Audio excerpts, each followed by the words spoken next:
There are three principles that guide our lives.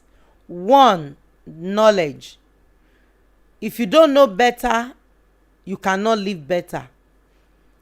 It is not good not to know what to do.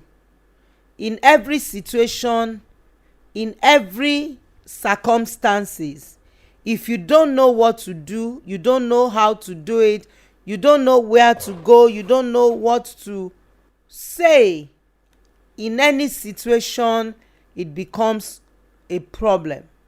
It becomes a thing that people will be wondering what is going on. You become a puzzle, you become a confusion because you don't know what to do. We are all products of knowledge. Knowledge is might. It takes understanding to stand.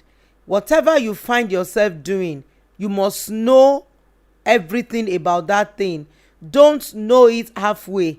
Abo ẹ̀kọ́ kìí ṣẹ̀kọ́.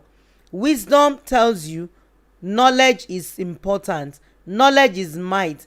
Might is knowledge. Knowledge is might. Not just knowledge, applied knowledge. A lot of people have knowledge of many things. They don't apply it. If you don't apply what you know, it's as good as you don't know it. I used to tell people, if it's not working for you, you don't know it. Meaning that you can know it on your head, you can know it offhand, you can know it anyhow. But until you are able to implement and apply what you know, you are not a person of knowledge.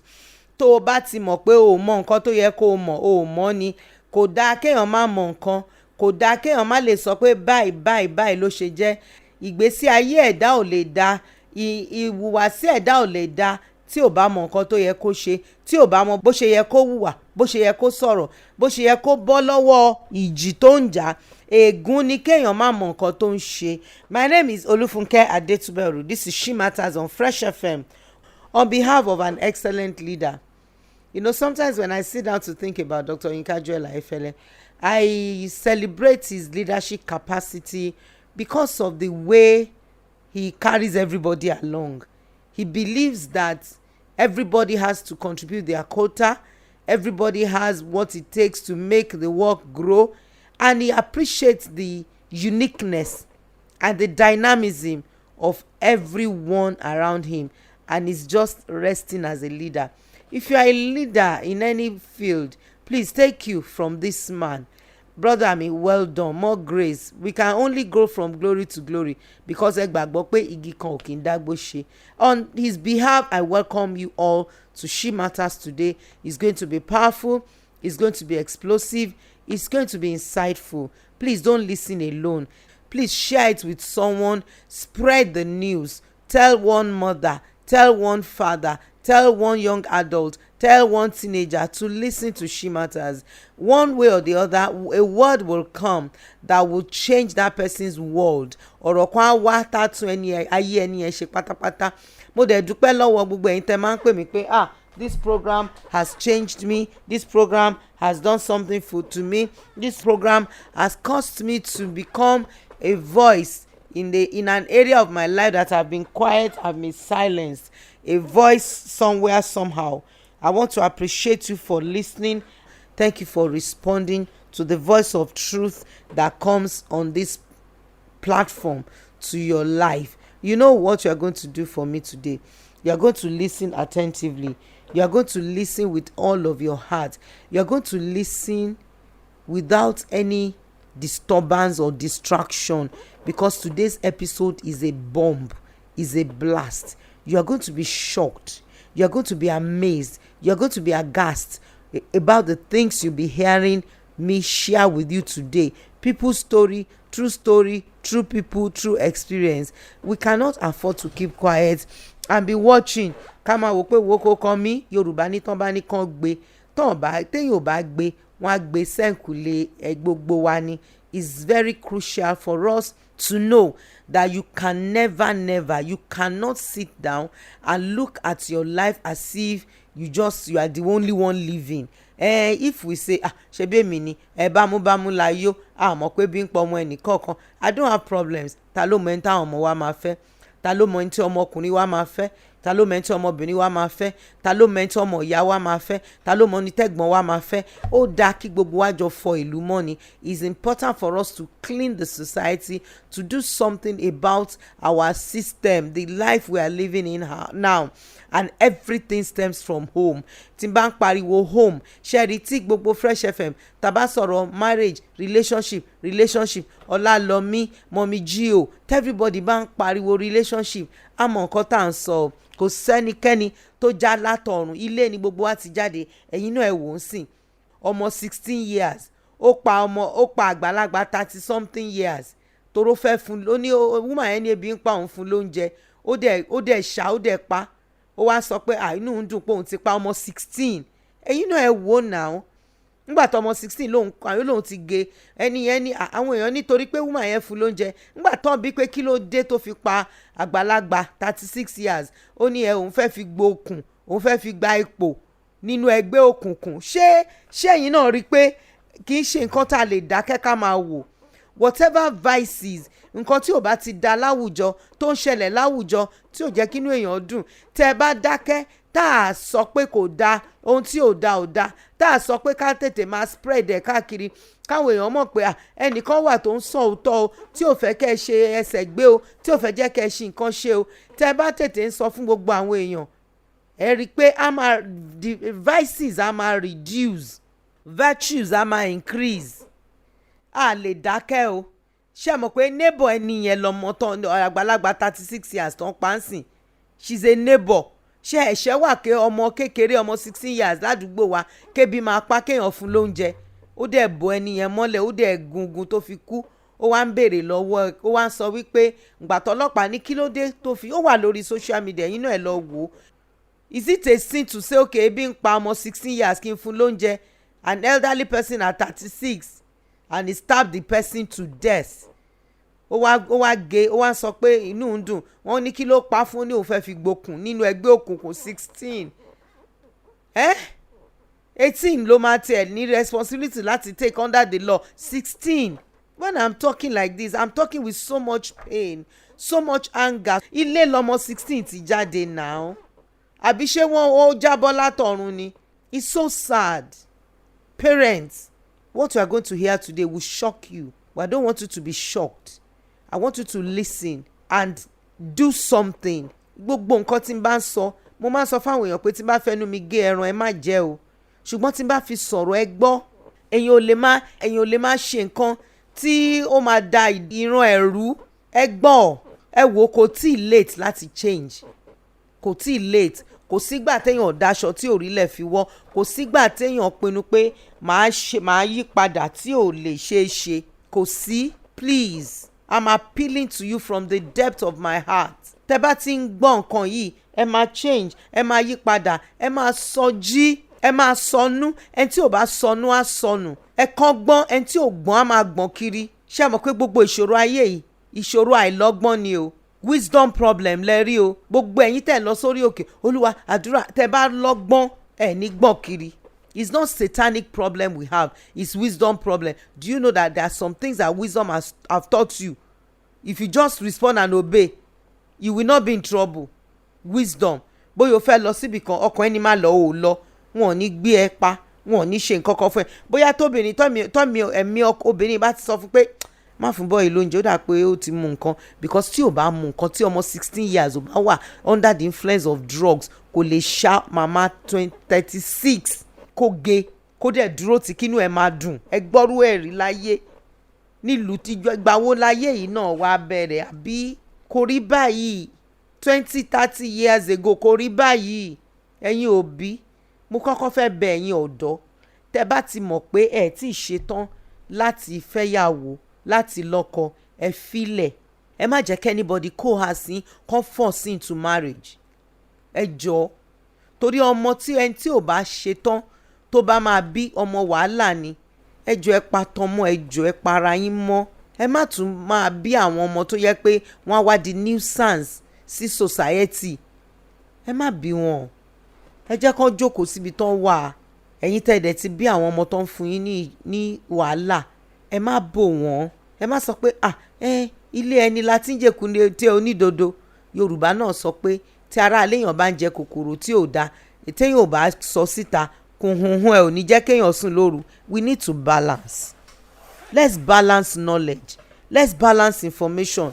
Don't assume that tí n bá sọ fáyé ń sìn àwọn kankan wà téèyàn ò kì í bò mọ́ra o, because téèyàn bá bò mọ́ra ó máa di wàhálà fún wa, ó máa di wàhálà fún ìran yìí, ó máa di wàhálà fún gbogbo èèyàn. Ẹ jọ̀ọ́, I'm just overwhelmed today. I have a lot to share with us. Àwọn tí wọ́n ti bá mi sọ̀rọ̀ yìí mo ní mo máa share lórí program kí n tún fi kọ́ àwọn èèyàn míì lẹ́kọ̀ọ́, because ẹ̀kọ́ kan tí n bá máa dẹ́ni yẹn lóhùn ní gbogbo àwọn tó ń text mi tí n bá ti bi wọ́n tán bá ní mo lè ṣe wọ́n ní òkè màá dúpẹ́ lọ́wọ́ wọn, torí tí n bá mú ẹyọ kan tí mo kàn déédéé dẹ́ni yẹn lóhùn èèyàn bíi 10,000 ló nílò láti mọ nǹkan tó ń yẹ kó ń ṣe in that situation. If I use these questions now to answer you, if I answer the person personally, it might be difficult for the person. I'll just say it for one person, but for this person to have this one problem, 200,000, 1 million people are having a similar problem. So it's better for me to use that case note to advise people. I have 3 case notes today. Kọ́lọ̀ jẹ́ kí n lè parí ẹ̀ níbà àkókò tí mo ní. I want you to learn.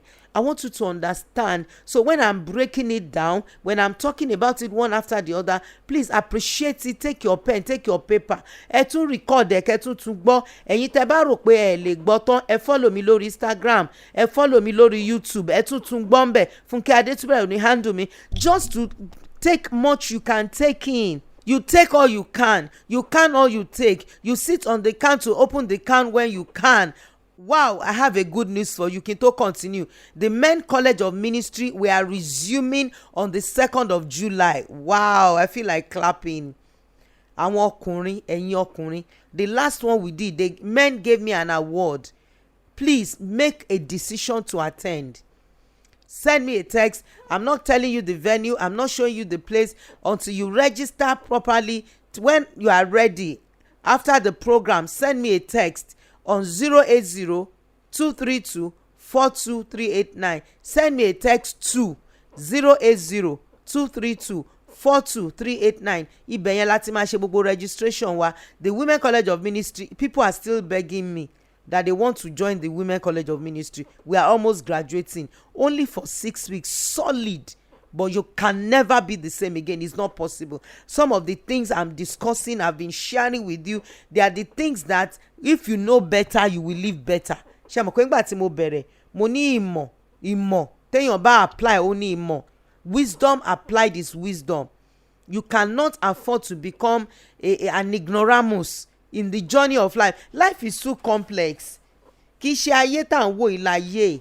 Talẹ́ni náà tó ṣẹ́gun ayé is not the atmospheric condition, no. There are things that happens under the carpet. Nǹkan ṣẹlẹ̀ ń dúníyàn. Things are happening that if you don't have understanding, you don't know what to do, you just be wá kàn máa box bí ìgbà téèyàn fi fún atẹ́gùn lẹ́sẹ̀. Ìgbà wo ló máa rẹ̀? You can't be fighting as if you are boxing the air. You'll be tired. You'll be so tired. You need to know what to do. You need to know how to handle situation. You need to reply people's questions intelligently. You need to answer your children's question intelligently. You need to address the things that are happening to your children with knowledge. Tí ọmọ ẹ bá béèrè kan tí ò bá yé ẹ lọ wádìí kó tó dá lóhùn. Because àwọn ọmọ yẹn tó bá ti wọ age 2, 3, 4 is the questioning season ni. 5 wọ́n máa béèrè tó ẹ pé tó o bá mọ̀ dáhùn ayé ló máa dá wọn lóhùn, life ló máa dá wọn lóhùn. Àwọn ọmọ tó lè ọmọ 16 years tó lè gún àgbàlagbà pé òun fẹ́ fi gbọ́ oyè nínú ẹgbẹ́ òkùnkùn ló máa kọ. Please listen to this and let me break it down. It's happening. You know it's not even my voice. Just listen to this. And when I begin to break it down, don't be hey, you. It's not the issue. The core of the matter is kí ni mo fẹ́ kọ́ yín nínú nǹkan tí mò ń gbọ́ ìtẹ́ ń gbọ́ yìí. What am I going to teach you? How am I going to explain it to you? Kí ló yẹ ká ṣe? Kí ló yẹ kẹ́ni ṣe? Those are the things I'm coming up with. I'm not saying it so that I can, massage your emotions and make you have goosebumps. No. Mi máa gbé àwọn nǹkan ìwá kẹ́lẹ̀ ní no. I'm bringing them for somebody to understand, to learn, I know what to do in a situation like this. Ẹyọ ẹ gbọ́. Ní ìgbà tí mo wà ní ilé tenant tí mò ń gbé tẹ́lẹ̀tẹ́lẹ̀, so nurse ni mí, mo máa ń lọ sí ibi iṣẹ́. So there was a day mo wá notice pé nínú pant ọmọ mi wípé bíi stain pé tíyàn bá ní infection pé àwọn odor tó máa ń jáde, mo notice ẹ̀ níbi pant ọmọ mi obìnrin.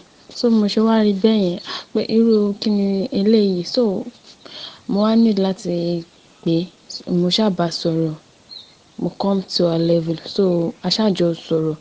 Ó wá ní pé ọmọ kan ní inú ilé ibi tí à ń gbé pé ọmọ yẹn ni ó ń finger òun. Mi ṣáà tí ẹ mọ nǹkan tí mo lè ṣe. I'm totally confused that day pé ní inú ilé mi ì dẹ̀ kí n kó ọmọ sílẹ̀ nílé, mi kì í fọmọ tìyàn. Mi ì mọ nǹkan tí mo lè ṣe. Mo ṣáà mú wọn jọ́ yẹn, mo nà wọ́n, òun àti ọmọ yẹn lọ́jọ́ náà. So mo treat ọmọ mi yẹn. Ó tún ṣe díẹ̀ sí lẹ́yìn ìgbà yẹn. Mo tún wá later tún rí irú nǹkan bẹ́ẹ̀ yẹn again. Ọmọ yẹn mo ṣáà mú ọmọ títè mi. Mo yá ní blade ní ẹ̀yìn ọwọ́ àti the other ọmọ yẹn tí ó ń practice irú nǹkan bẹ́ẹ̀ yẹn pẹ̀lú ẹ̀. Mo ya àwọn méjèèjì ní blade lọ́wọ́ ní ọjọ́ náà. So torí ẹ̀ a ṣáà tètè kúrò ní ilé yẹn kó tó di pé ó máa get out of hands. But nísìnyí báyìí ní ilé bíbáyìí nǹkan tí mò ń sọ yìí bóyá kó tó bóyá bíi 2 years ní ìsinyìí. Nísìnyí ó wá di wípé ọmọ ẹ̀gbọ́n ọkọ mi ó wà ní ọ̀dọ̀ mi. So ọmọ yẹn is just 4 years old. Mo wá máa rí wípé ọmọ yẹn pé ó máa ń finger ara ẹ̀, ó máa jókòó obìnrin ni, ó máa tọwọ́ bọ ìdí ara ẹ̀.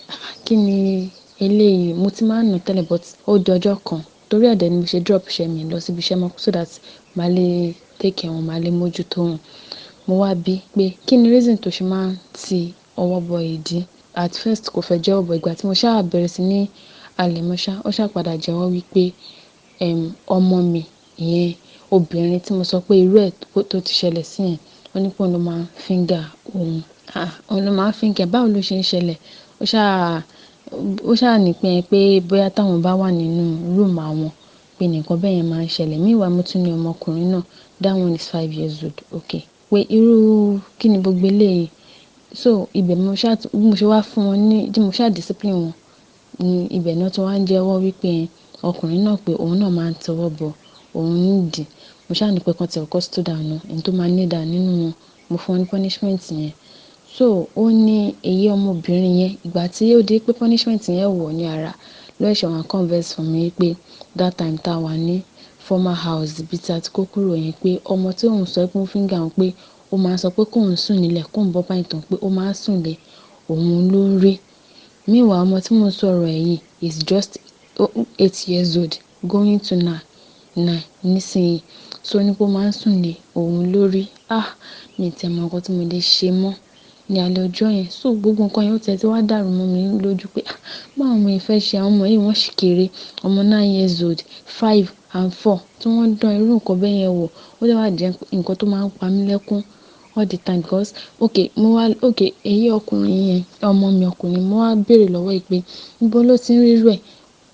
Wọ́n ní yàrá titi wọn lọ́tọ̀, èmi náà mo ní yàrá ti tèmi. So daddy wọn àwọn náà ní yàrá wọn. Nǹkan bẹ́ẹ̀ yẹn kò ní ṣẹlẹ̀ ní ojú wọn. So mo wá bi ọmọ mi ọkùnrin, ó wá ní pé ní school àwọn pé ọmọ kan máa ṣe irú ẹ̀ fún ara àwọn tó jọ jẹ́ co-student ṣá. Mo wá ní pé nígbà wo ní pé táwọn teacher àwọn báyìí ti dé, ó ló máa ń tọwọ́ bọ ara wọn nídìí. Ṣé ń gbọ́ o? Ṣé ń gbọ́ mi? Ẹ ṣáà ń gbọ́. Mo fẹ́ jẹ́ kẹ́ ẹ gbọ́ délẹ̀ ni o kí n tó bẹ̀rẹ̀ ti tèmi o, ṣùgbọ́n àyà mi ṣe kìkì. Àwa tá a wà studio gan à ń pariwo pé yé ẹ jẹ́ àgbọ̀ tán. Though mo ti lọ sí school wọn tí mo ti lọ bá headmaster àti mistress wọn, so àwọn ṣáà ní pé àwọn máa ṣiṣẹ́ lórí ẹ̀ but still yet náà mi gbádùn ara mi rárá because mi tẹ̀ mọ nǹkan tí mo fẹ́ ṣe sí àwọn ọmọ yìí. Wọ́n sì kéré. Ẹ jọ̀ọ́ mà, kí ni nǹkan tẹ́ rò pé mo lè ṣe? Mi tí ẹ mọ̀. Mo kàn ń fi kámẹ́rà halẹ̀ mọ́ wọn pé mo ti install kámẹ́rà sínú yàrá wọn àti pé inú ara wọn pé mo ti install kámẹ́rà sí ibi bẹ̀ pé bóyá ìyẹn tẹ̀ tún máa lè jẹ́ kí ìbẹ̀rù wà ní ara wọn. Up to this moment honestly I did not get myself because mi tẹ́ oh my God.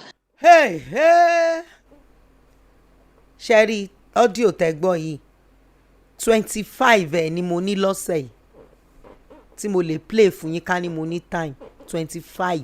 tí ó bá jẹ́ pé ẹ fẹ́ gbọ́ mi dáadáa inú mi á dùn torí mo fẹ́ kẹ́ ẹ gbọ́ mi dáadáa.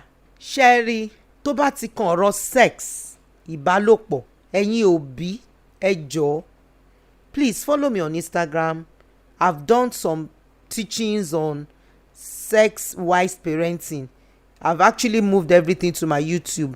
My YouTube channel is funkeadetuberu. Please go there and listen and watch it. Be wise as parents in discussing sex with your children. Be a sex wise parent. Sherry, tí ọmọ yín bá ti wọ ọmọ ọdún kan tó ti lè sọ no, yes, come, go, I don't want, I want, ẹ bẹ̀rẹ̀ sí ní jẹ́ kó máa mọ ẹ̀yà rẹ̀. Let her begin to know every part of her body and don't code it. Let me wash your hand. Let me wash your leg. Let me wash your penis. Let me wash your vagina. Let me clean your breast. Listen to me. I don't know. This is Shematters. It's for adults. When you start naming those parts of your children's body, you start letting them know that as their hand is, so is their breast, so is their penis, so is their vagina. They will know that it's part of their body. Number one, ẹ̀kọ́. Sex education must start as early as you can communicate to your child. Gba, jẹ, take, have it, sweet, sugar, anything. The moment your child begins to respond to any form of communication, bẹ̀rẹ̀ sí sọ pé kí n bẹ́ẹ̀ fọwọ́ ẹ̀, kí n bẹ́ẹ̀ fojú ẹ̀, dárúkọ bíbẹ̀ yẹn ṣe rí. Má sọ pé kòkòrò kò ṣe kòkòrò. Ìdí ni wípé tí àwọn ọmọ bá ti rí pé ẹ ti ń code ẹ̀, ẹ ti ń sọ di tàbú, ẹ ti ń sọ di nǹkan tí a ò lè sọ̀rọ̀ ń pa ẹ̀, ẹ ti ń fi ilé àṣírí síbẹ̀ nìyẹn.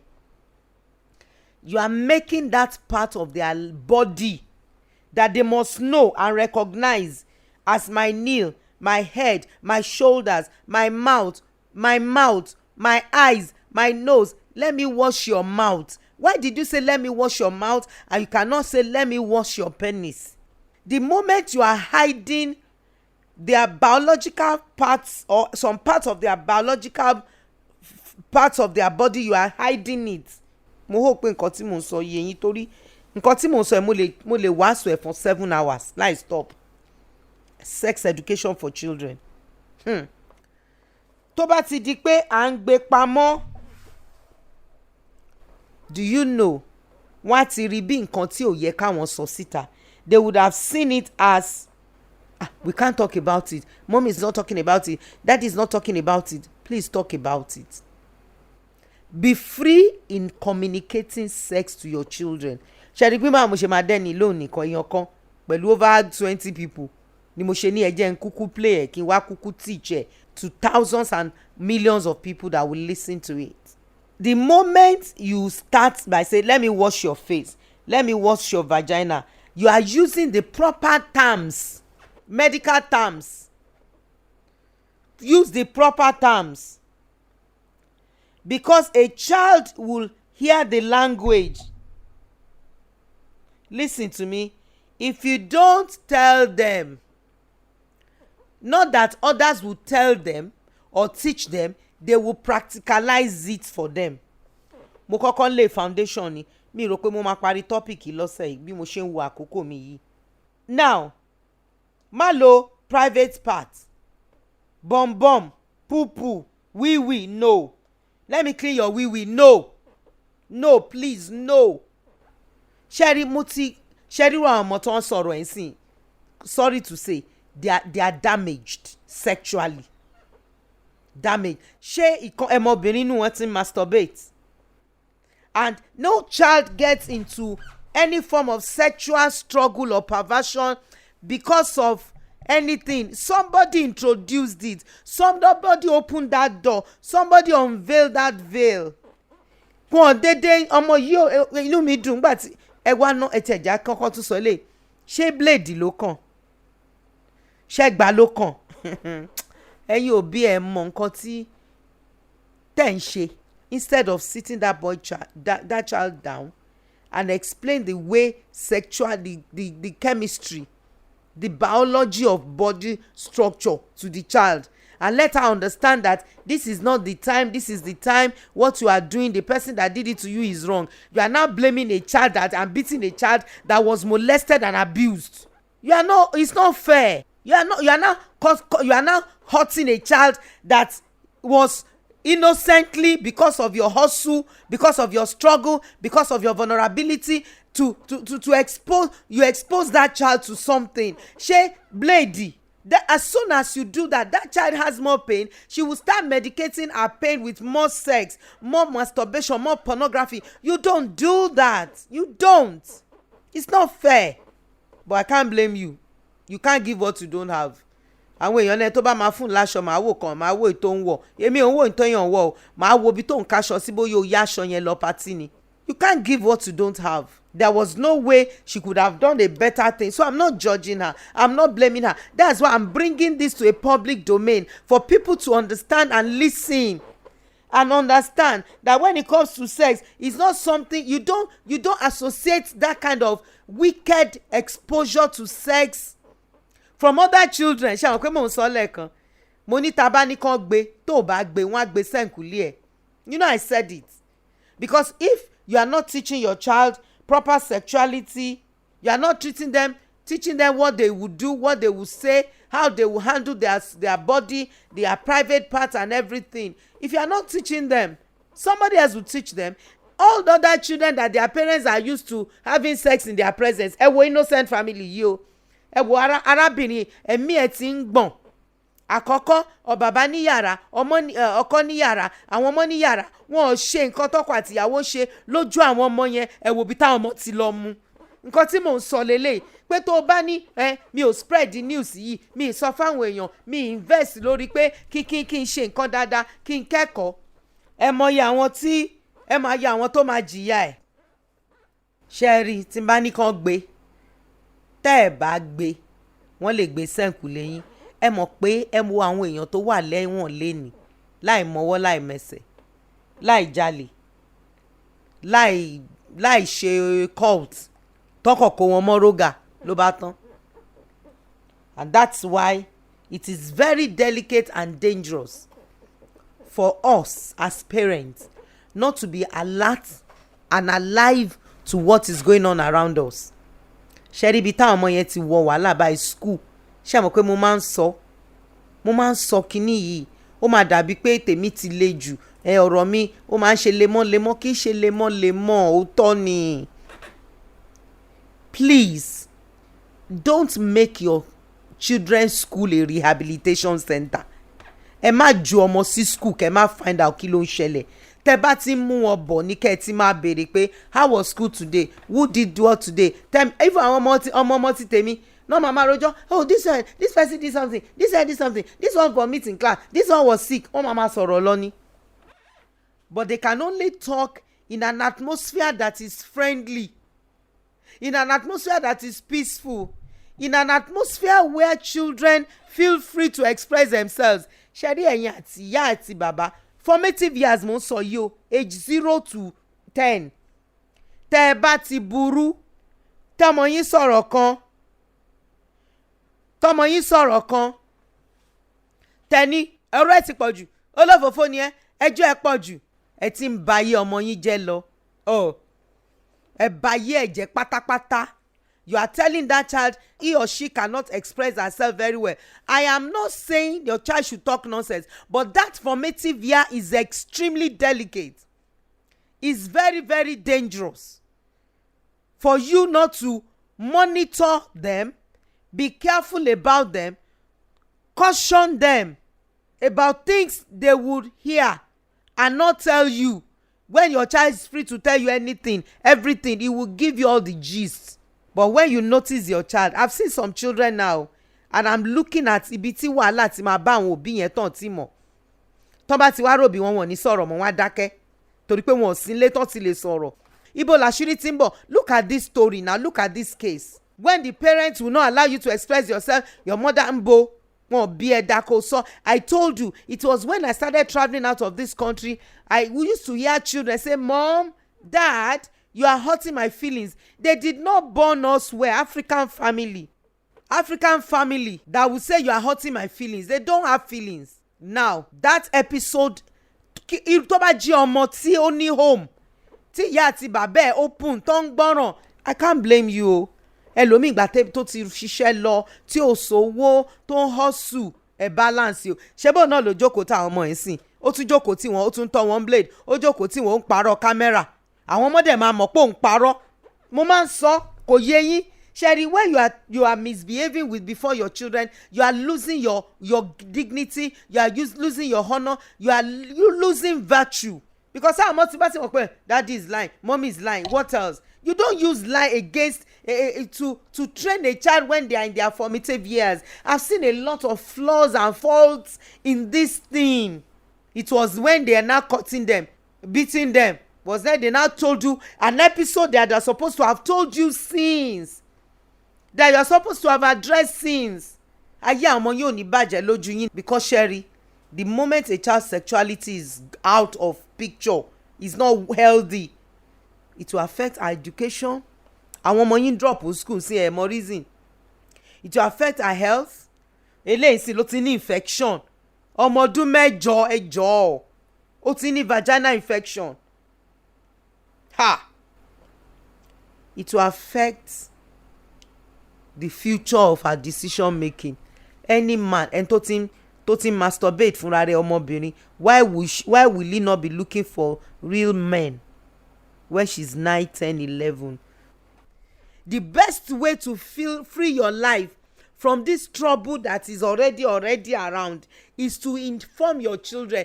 Don't be shy to discuss sex with them and their private part. Mi ò bá tẹ̀ sọ nǹkan kan mọ́ lẹ́nìí. Ẹ ti gbọ́ yẹn pé when it comes to your child, tó bá ti ń dàgbà ẹ bẹ̀rẹ̀ sí ní ẹṣí palẹ̀. Ẹ jẹ́ kó ṣẹ́rí tí ọmọ bá ti free láti discuss sex pẹ̀lú òbí ẹ̀ àbí alágbàtọ́ ẹ̀, that's the end of any problem.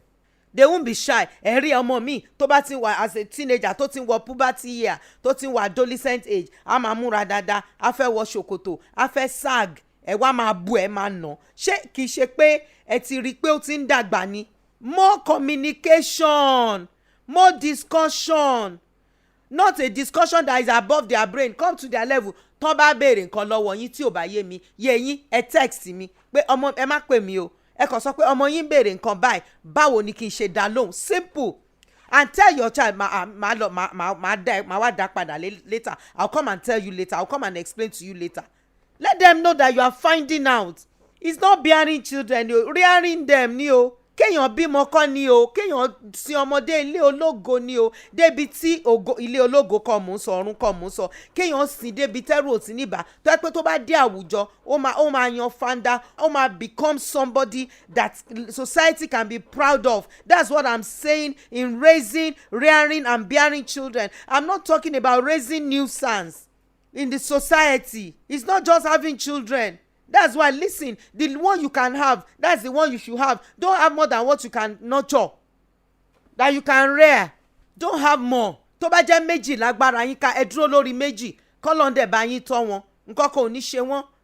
Tó bá yẹ mẹ́rin lẹ lè handle. Don't come and have children and you are transferring aggression, you are nagging them, you are shouting at them, you are telling them they are eating too much, you cannot give them what they want, you are not explaining why they have to eat one meat or one pieces of meat or something, you are not explaining anything, you are just jaga. How do you want those children to come out well? Now don't get me wrong, kì í ṣe ìṣẹ́ nìkan ni o. Àwọn ọmọ olówó mi gan ló bàjẹ́ jù. Kì í ṣe ìṣẹ́ nìkan ni èèyàn fi ń rẹ́ ọmọ bí ọmọ o. No, I've seen people that have not reached, they are average people and their kids are well brought up, but well brought up kò sexuality o. Àìmọye àwọn tó rò pé mo ti tọ́mọ mi dáadáa, tí wọ́n bá wá rojọ́ nǹkan tó ń fi ara wọn ṣe nípa ìbálòpọ̀, ẹ̀rù á bà yín. Àgàgà àwọn ọmọ tó ń ṣẹ̀sìn, àwọn ọmọ tẹ́ ń kó lọ church gbúrúgbúrú let's go to church ṣé let's go to church ó affect direction ni let's go to church ṣó affect self esteem ni ẹ má fi ẹ̀sìn kó báyé àwọn ọmọ yín ẹ má fi báyé wọn jẹ́ o. Let's open up this chapter of their sexuality. Let those kids know that they are sexual being, as they have eyes that can see, so that can see, as they have nose that they can touch, so also they have other parts of their bodies. Timothy sọ lẹ́ẹ̀kan. Because if you don't make that clear to them, you will just find out that they will be in the dark, the darkest part of their lives. Wọ́n wá máa struggle. How many of you tẹ́ ń gbọ́ mi lénìí? Tẹ́ ń masturbate, tẹ́ ń watch pornography, tẹ́ ń yan àlè, tẹ́ ń ṣoríṣiríṣi ni àwọn òbí yín kọ́ yín nípa ìbálòpọ̀ kò sí. Làwọn òbí yín ṣí jáde fún yín kò sí. Ẹ gbọ́ kí wá ní nǹkan téèyàn fẹ́ ṣe. Òbí ní ọ̀nà téèyàn gbà wáyé. Òbí tó yẹ kó sọ̀rọ̀ kò sọ̀rọ̀. You are not talking, you are not talking, you are not talking, you are not saying anything. How do you want those children to comprehend what they cannot explain? Báwo náà ṣe fẹ́ ṣe? It's wickedness. It's not fair. Ngbà tó yẹ pé baby bí baby wọ́n pọn baby wọ́n mọ baby ọmọ baby bàbá baby, who is going to explain anything to anybody? Nobody. That's why we are trooping them to the society. That's why we have cultists everywhere. Look at recently tí ò bá tiẹ̀ jẹ́ pé ayé tó ti dàrú polytechnic Ìbàdàn lélẹ́yìí ti ṣẹlẹ̀. Arákùnrin kan dẹ̀ mú arábìnrin kan ẹgbẹ́ àbúrò ẹ̀ ṣẹ̀ṣẹ̀ kú ni o. Ó dẹ̀ lọ bá ọmọbìnrin ẹgbẹ́ ẹ̀ lò pọ̀ tán fi kú dànù. Ó wà nínú pépà èmi kan mo sọ. Values are no more. Parenting, your kids are your fault. Please, for the first time as parents, don't say mi wàá mọ nǹkan tó ṣe ọmọ ẹ̀ wá ẹ̀tọ́ ọmọ ẹ̀ ṣe báyìí kíníkan ẹ̀yin àti ìyàwó yín ń jà ẹ̀yin àtọkọ yín ń jà ẹ̀ ṣàlàyé fáwọn ọmọ ẹ̀ ń kanra bí ajá oníkòkòrò ẹ̀ sọ̀rọ̀ wọn mọ nǹkan tó ń ṣẹlẹ̀. Mood oníkálukú sá sí kọ́nà ni ó ń wọnú ìyẹ̀wù lọ kò mọ what to do. So how do you help such a child? How do you explain life to that kind of a child? How? Please tell me how. There's no way. Ẹ̀yin lọkọ̀ tán wọ̀ wá sáyé ẹ̀yin náà mọ̀. You are the one that brought them to this world. Every information must come from you. Ta ló fẹ́ báyàn tọ́mọ ẹ̀? Ṣé wo sọ̀dẹ̀mí lè dàbí onísọ̀ ni? Kò sẹ́ tó fẹ́ bẹ tọ́mọ ẹ̀ náà. I know jámọ́ àṣà jẹun àjàṣe mo mọ̀. Ẹ máa kó wọn sẹ́yìn tó bá ṣe kó sẹ́yìn. Tí ẹ̀ bá dẹ̀ ti ń délé kò sí bó ṣe lè rẹ̀yìn tó. Ẹ sọ̀rọ̀ sókè. Ẹ discuss. How was school today? What did your even tó bá mọ̀ nǹkan tí ìyá ẹ̀ tí teacher kọ tó mọ̀ nǹkan tí lecturer kọ béèrè. When the line of communication is open in parenting is the key that opens all other doors. Your child will not be raped. Pedophile ládùúgbò topic yìí mi lè parí ẹ̀ ní episode yìí kò possible torí àwọn nǹkan tí ó ń ṣẹlẹ̀. We were at a meeting this week. Ọmọ kékeré kan ó ní pé gatesman ládùúgbò bí security ó máa ń lu wọn ó máa lu ọmọdé ó máa lu àgbà ó ṣà ń bully ọmọ yẹn ní òun dẹ̀ máa avoid òun ò kínkí ó máa ń lọ tó ọmọ tó ti ní self esteem ló bá mú ó lù ń lùkulù kí ló dẹ̀ ṣe ó fẹ́ fi bá a lò pọ̀ ni tó bá ti lù bẹ́yẹn tó lù bẹ́yẹn ó demoralize tó bá yá wá pé ẹ má bínú a máa forí pa lára a máa ṣe bó ṣe máa bá a lò pọ̀ nìyẹn. Pedophiles are everywhere. Ngbà tí ọmọ ẹ bá dé ilé ẹ tó sọ fún ẹ pé ẹnìkan ṣe báyìí sóhun, never again in your life keep quiet and say ìwọ náà rude. Never. Find out. Go and find out. Don't find out with anger and emotions. No. Wádìí ohun gbogbo dájú kó di tó ń ṣe òdodo mú ṣinṣin. Where your children, anytime your kids know that they can, you can stand up for them, you can defend them, you are free to fly. Single parent or no single parent, widow or no widow or no widower, whatever, parenting is the key. If your child knows that whatever happens, whatever the situation, my mother, my father would defend me. Even if you are going to abuse them in the secret, go out there and fight for their cause. I remember one of my daughters called me, very expensive school in Lagos, and she told me, she said her daughter told her that when she was going in the school bus, the driver touched her labs. Oluwa o. Number one, they sack the driver. The driver prostrated, apologized to the girl. Today she's a student in the law school. Nonsense. I told my daughter, I said, don't ever cover that up. Make sure you let them arrest him. Police, straight up. It's against the law to prey on a child. Pedophile is a sin against the law of any nation. And I know Nigeria is not an exemption. Your child will now come home and told you an experience. You now keep quiet and say, ìwọ náà bàjẹ́ pé mo ti sọ fún ẹ kó jókòó dáadáa ní kíni. Ìwọ náà o ti máa ń ṣe wèrèwèrè pẹ̀lú ọkùnrin jù. Stop it, please. Your child is an individual. We have the thinker, we have the talker, we have the detail, we have the thorough. They have different temperaments. Àwọn temperament ọmọ kan wà ọlọ́yàyà ni wọ́n máa bá gbogbo èèyàn ṣeré. Does it mean that they should not take advantage of the fact that they are open and they are nice, or they are warm, or they are friendly, to rape them, to molest them, to assault them? Is that what you're telling me? No. Forget it. No way. That's not what you are saying. It's not. Children are not the same. Ọ̀nà nínú abiyamọ. You have some children that are very strong-willed. Want to boo everybody. That does not make them not to be a child. That is who they are. That is what will make them a good lawyer, a good son, a good professor, a good teacher. That trait is there. And we have some that are very quiet and you know, just sloppy like that. They don't really talk much. Yes, that makes them a deep thinker. Good creators. That's who they are. So you cannot tell me that because your child is this, somebody will do nonsense outside. God, help us. Parents, ṣé ń jíṣà bẹ́ẹ̀ ń gbọ́ mi. Ẹ máa gbọ́ heart mi o. Ṣé mọ̀ pé ọmọ yín ni mo máa ń sọ. Onílé ìtọ́nà sílẹ̀ ẹ̀ta rẹ̀ náà ń sọ fún. It's not about me. They are your children. But whatever I can do to salvage and stop the stupid menace in this generation, I want to do it. I want to speak it out. It's not fair. You are living in face me, I face you. You are tó bá ti rẹ̀yìn ẹ ti dé. Ẹlòmíì àti ẹ̀ ti yó. Ẹlòmíì party ló ti ń bọ̀. Á wá sùn. Wọ́n dẹ̀ ń báyé àwọn ọmọ yín jẹ́ lẹ́gbẹ̀ẹ́ yín. Ṣé ẹ ròjìnlẹ̀ ni pé ìtẹ́ ìbá tiẹ̀ tó wọ́n kẹ́ okay marriage yín ò work, gbogbo ò work. Ọmọ tẹ́ bí lè dà nǹkan, ó lè dà nǹkan tẹ́yìn ju nǹkan tẹ́yìn gan fẹ́ dà lọ. Ẹ ṣáà náwó. Ìgbà míì kò ní sóúnjẹ, ìgbà míì a máa pe bí mọ́nú sùn ni pé káwọn ọmọ lè jẹun. Ṣerú àwọn ọmọ bẹ́ẹ̀ yẹn la máa wá jù síta. And these children are so innocent. Tó bá ti jẹ́ òbí tó jẹ́ pé àwọn ọmọ tó bá ti lọ́mọ báyìí ó máa wọ́n free láti wọ́n máa pe sà má wọ́n máa gbọ̀n. What rubbish. That's not relationship. Táwọn ọmọ bá ṣì kéré ẹ̀yin ọkùnrin àgàgà ẹ̀yin ọkùnrin. The Men College of Ministry, we are resuming by the mercy of God 2nd of July 2022 la resume. I need men. We need men to purge their lives, purge their family tree. We need men to help us. Oh. We need men. Oh. Àwọn ọmọ yìí ẹ̀yin ni o. Imagine. Mo béèrè kan lẹ́ẹ̀kan mo ti dáhùn. Ẹ̀yin mélòó ni bàbá yín jí láàárọ̀ sọ fún pé tó bá ti jí láàárọ̀ tí nǹkan ọmọkùnrin ẹ bá ti dúró kò sí wàhálà ó wà òkè. Tàbí tó bá jí láàárọ̀ tí o bá rí pé o dàmíra gẹ́gẹ́ bí ọkùnrin mi sọ̀rọ̀ obìnrin báyìí. Ṣé pé menstruation nǹkan kan ní tóbìnrin. What about wet dreams? What about the normal thing that happens to a man that is normal? You know your child is normal now. Ṣé bẹ́ẹ̀ ṣe circumcision? Wọ́n dẹ̀ sọ pé kò ń ṣọkùnrin.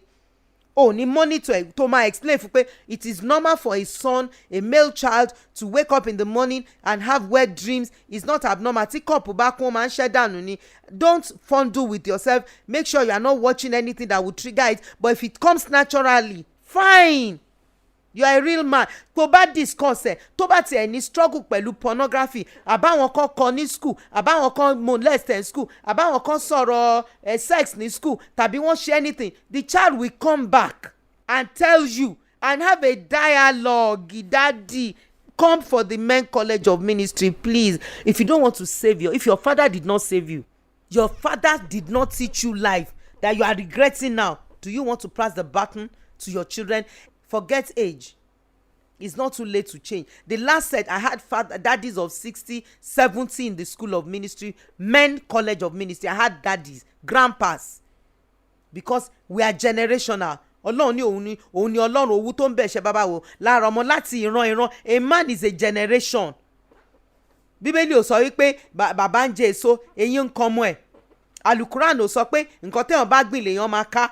Ó ń sọ pé tá bá ti fi nǹkan lélẹ̀ báyìí, tá bá ti ṣe gẹ́gẹ́ bí ọkùnrin, à ń tọ́ ọ lọ ni.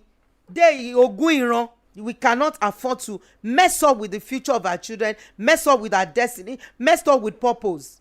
Àwa mélòó làwọn òbí wa lọ́kùnrin péjókòó, lóbìnrin péjókòó láti sọ human anatomy fún wa, bí ara ṣe ń ṣiṣẹ́. Àwa mélòó náà sọ fún? Olúwa ẹ̀ figure out ni. Sí o, ẹ wọ ọmọ yẹn ń ṣe ó figure out lọ́wọ́ neighbor. Jẹ́jẹ́ ní innocent life. Wọ́n ti finish ọmọ yẹn ń sìn. Psychologically, sexually. I'm now going to start to talk to the mother. Let me even talk to the mother in the public domain here. Listen, the first thing you have to say is to apologize to those children for cutting them with knife or bear. Ha! Oh God. You don't know that when a child has pain, even if a child is late, when an adult has pain, what you want to do is to treat that pain, to medicate that pain with something. They will go deeper. Ṣebí gbọ́ mi, ẹ kọ́kọ́ treat infection. Ẹ ti rí tó ti ń tọwọ́ bọ́ra ẹ̀ lára, àbí? Ẹ rí tó tún ti ń connect ọmọ mi láti máa bára wọn lò pọ̀. So kí wá ní effect? What is the effect of the blade and the cutting of the hand? What is the result? We must know what to do, John Tori Olom. First of all, go back to that child and apologize to that child for cutting her and explain to her that thing they did to her is not what children does to each other. It is for adults. And when you are an adult, you must have been married. Your husband would have paid your dowry. Your parent would have collected your dowry. You would have finished university. You would have done something with your life. You would have been able to feed us. Feed your children as we are feeding you before you engage in sex. Sex is a gift that God has given to you. Don't give it to a man that will run away. Sex is not a secret. You can discuss. Talk to me. Let me know. Even if you have urges, you have feelings, let me know. Then please, you have to do therapy for that child. The child needs a therapist. Bibeko. You have just raised another prostitute. You have raised a child that will become a cultist, male or female, because there is a wound in his soul. You have raised a child that does not have self-esteem again, because that episode has flawed the image, her worth, her value. You went to school, any school. If you are a proprietor, please do something to know about these things. It will differentiate your school. It will help you to be unique. We have predators everywhere. We have teachers that messes up children. We have children that are weird. And when you know that a child is weird, remove that child like a plague and do treatment. Don't mix that child up. I want to appreciate you all for listening to me today. It's been very, very emotional for me, in all honesty, and I really apologize if I was too hard or too harsh. The mother in me is the one reacting. On behalf of Dr. Nkaju Elayefele, the CEO of this amazing station, and of course my amazing team working with me day and night, Belumi, thank you.